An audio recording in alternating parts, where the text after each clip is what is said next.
Gaultier's Gambit, A Tale of Dark Deceit, by Bertrand T. Chapter 2. Departure. Part 1. Agilbert. The crisp morning air bit into Agilbert's face as he urged his steed onward. The abbot of Saint-Germain-des-Prés had entrusted him with a mission tougher than a $2 stake: ride to Blois and bring Gaultier back to Paris. Agilbert, with his heart as hard as nails, had no intention of failing. On the second day of his journey, Agilbert's keen senses caught wind of trouble brewing. A gang of no-good bandits had cornered a family of peasants, their sinister laughter slicing through the air like a switchblade. Agilbert's steely gaze narrowed. This was one showdown he couldn't sidestep. "Beat it, you crummy lowlifes," Agilbert growled, his voice as rough as sandpaper. The bandits hesitated, giving him the once-over before erupting into raucous laughter. "Well, boys," the head bandit sneered, his teeth more rotten than a month-old apple, "looks like we got ourselves a man-of-the-cloth playing hero." Agilbert dismounted, his eyes never leaving the bandit leader. "Last chance, pal," he warned, his voice colder than a landlord's heart. "Hit the bricks or you'll answer to me." The bandits glanced at one another, the laughter dying like a snuffed-out candle. They could sense the danger behind Agilbert's words.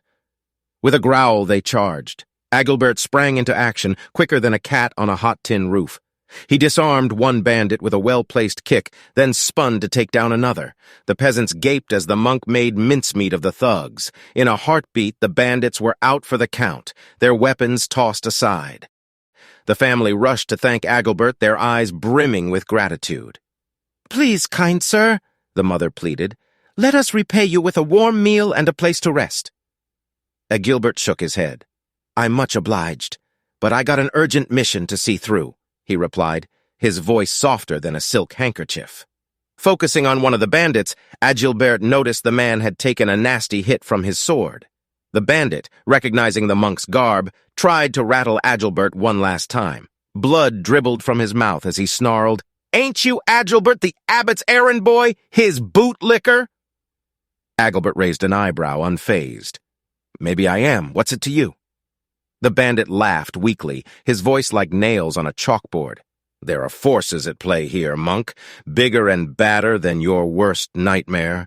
We're just small fry." With that, the bandit breathed his last, leaving Agilbert to mull over the ominous warning. As he continued his journey, Agilbert couldn't shake the thief's parting shot. What did he mean by powerful and dangerous forces? Were they tied to the theft of the relic somehow?